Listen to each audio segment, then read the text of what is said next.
ആഗോള അയ്യപ്പ സംഗമത്തെ എല്ലാ വിധത്തിലും പൊളിക്കാനുള്ള ശ്രമം പ്രതിപക്ഷത്തിൻ്റെ ഭാഗത്തുനിന്ന് ഉണ്ടായത് നാം കണ്ടതാണ്.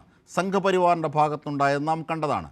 ഇതിനെ അനുഗുണമാക്കുന്ന ചില ഘടകങ്ങളാണ് ഇത്തരത്തിൽ ദേവസ്വം ബോർഡിനെതിരായ പരാതികൾ, വ്യാജ പരാതികൾ എന്നുള്ളതും ഏകദേശം ബോധ്യമാകുന്ന ഒരു ഘട്ടമുണ്ട്.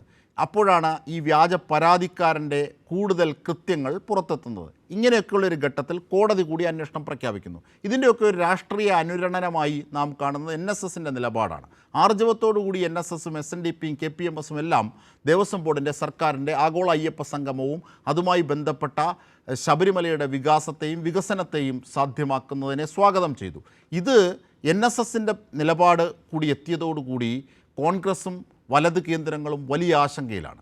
നമുക്ക് ആ ആശങ്കയുടെ ഏറ്റവും പുതിയ പതിപ്പ് കാണാം. NSSനെ അനുനയിപ്പിക്കാനുള്ള നീക്കം തുടരുകയാണ് ഇപ്പോൾ Congress. NSS general secretary Sukumaran നായരെ PJ കുര്യൻ സന്ദർശിച്ചു.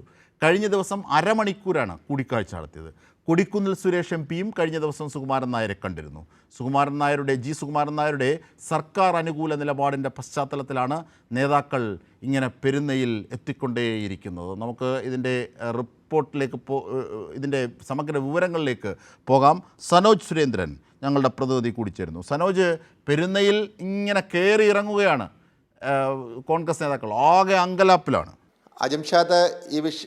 തീർച്ചയായിട്ടും അജംഷാദ്, ഈ വിഷയവുമായി ബന്ധപ്പെട്ടുകൊണ്ട് നമുക്ക് കാണാൻ കഴിയുന്നത് കോൺഗ്രസ് വലിയ ആശങ്കയിലായിട്ടുണ്ട്. കോൺഗ്രസിൻ്റെ ആശങ്കയ്ക്ക് കാരണം എന്തെന്ന് പറഞ്ഞു കഴിഞ്ഞാൽ സ്വാഭാവികമായും ഈ വിഷയത്തിൽ, അതായത് ആഗോള അയ്യപ്പ സംഗമവുമായി ബന്ധപ്പെട്ടുകൊണ്ട് NSS സ്വീകരിച്ച നിലപാട് കോൺഗ്രസിനെ പ്രതിസന്ധിയിലാക്കിയിട്ടുണ്ട്. പ്രത്യേകിച്ച് സമദൂര നിലപാട് സ്വീകരിക്കുന്ന NSS അവിടെ നിന്നും ഒരു സർക്കാർ അനുകൂല നിലപാടിലേക്ക് എത്തുന്നു. കാരണം ആഗോള അയ്യപ്പ സംഗമം എന്താണോ ഉദ്ദേശിച്ചത്, ആ ഉദ്ദേശ ലക്ഷ്യങ്ങൾ പൂർത്തീകരിക്കാൻ കഴിഞ്ഞു എന്നുള്ള വിശ്വാസത്തിൻ്റെ അടിസ്ഥാനത്തിലാണ് അയ്യപ്പ സംഗമത്തിന് അനുകൂലമായ നിലപാട് NSS സ്വീകരിച്ചത്.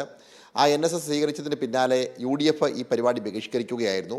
UDF പരിപാടിയിൽ പങ്കെടുക്കാത്ത സാഹചര്യത്തിലാണ് NSS ഈ പരിപാടിയിൽ പങ്കെടുക്കുകയും പിന്നീട് സുകുമാരൻ നായർ NSS നിലപാട് വ്യക്തമാക്കുകയും സർക്കാർ വിശ്വാസികൾക്കൊപ്പമാണ് എന്നും സർക്കാരിന് വിശ്വാസികളുടെ വികാരങ്ങൾ മാനിക്കാൻ കഴിഞ്ഞുവെന്നും വിശ്വാസികളെ സംരക്ഷിക്കുന്ന നിലപാടാണ് സർക്കാർ സ്വീകരിച്ചതെന്നും ശബരിമലയിൽ വികസനങ്ങൾ കൊണ്ടുവരാൻ വേണ്ടിയുള്ള പ്രാരംഭ നടപടികൾ സർക്കാർ നടപ്പാക്കി എന്നതുൾപ്പെടെയുള്ള അനുകൂല നിലപാട് NSS സ്വീകരിച്ചതോടുകൂടി കോൺഗ്രസ് പ്രതിസന്ധിയിലാവുകയായിരുന്നു. മാത്രമല്ല, ഈ കോൺഗ്രസ് ഈ പരിപാടിയിൽ നിന്ന് വിട്ടുനിൽക്കുകയും NSS പരിപാടിയിൽ പങ്കെടുക്കുകയും സർക്കാർ അനുകൂല നിലപാട് പരസ്യമായി പ്രഖ്യാപിക്കുക കൂടി ചെയ്തതോടെ NSS പ്രഖ്യാപിച്ചപ്പോൾ കോൺഗ്രസ് പ്രതിസന്ധിയിലാവുന്നു. ഈ പ്രതിസന്ധി ഘട്ടത്തിൽ ഈ പെരുന്നയിലേക്ക് പോകാൻ മറ്റ് പല നേതാക്കന്മാർക്കും ധൈര്യമുണ്ടായിരുന്നില്ല. പ്രത്യേകിച്ച് NSSുമായി മാനസികമായ അകൽച്ചയിൽ തുടരുന്ന പ്രതിപക്ഷ നേതാവ് മുൻപ് പോകാൻ ശ്രമിച്ചിട്ടും കാണാൻ കൂട്ടാക്കാത്ത സാഹചര്യമുണ്ട്.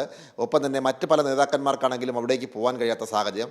രമേശ് ചെന്നിത്തലയാണെങ്കിൽ സൈഡാക്കിയിരിക്കുന്ന ഒരു സാഹചര്യമുണ്ട്. അതുകൊണ്ട് രമേശ് ചെന്നിത്തല ഈ തർക്കത്തിൽ സതീശനെയും NSSനെയും അനുനയിപ്പിക്കുന്നതിൻ്റെ ഭാഗമായി താൻ ഇതിൻ്റെ ഭാഗമാവേണ്ടതില്ല എന്ന ഒരു ധാരണയുടെ അടിസ്ഥാനത്തിൽ NSS നിലപാടിനെ അനുകൂലിക്കുന്ന ഒരു സമീപനമാണ് രമേശ് ചെന്നിത്തല സ്വീകരിച്ചത്. ഈ ഘട്ടത്തിലാണ് NSSുമായിട്ട് ഏറെ ആത്മബന്ധം പുലർത്തുന്ന PJ കുര്യൻ NSS ആസ്ഥാനത്തെത്തി സുകുമാരൻ നായരുമായി കൂടിക്കാഴ്ച നടത്തുന്ന സാഹചര്യമുണ്ടായത്. ആ കൂടിക്കാഴ്ച ഏകദേശം അരമണിക്കൂറോളമാണ് നീണ്ടുനിന്നത്. ആ കൂടിക്കാഴ്ചയിൽ സർക്കാർ അനുകൂലമായി എടുത്ത നിലപാടിൽ തങ്ങൾ ഉറച്ചു നിൽക്കുകയാണ് എന്നും ആ നിലപാടെടുക്കാനുണ്ടായ സാഹചര്യം തങ്ങളുടെ നിലപാടിന് ഒപ്പം നിൽക്കുന്ന ഒരു സമീപനം സർക്കാർ സ്വീകരിച്ചിട്ടുണ്ട് എന്നും അതിനാൽ ആ നിലപാടിൽ മാറ്റമില്ല എന്ന ഒരു അറിയിപ്പാണ് സുകുമാരൻ നായർ PJ കുര്യനെ അറിയിച്ചത്.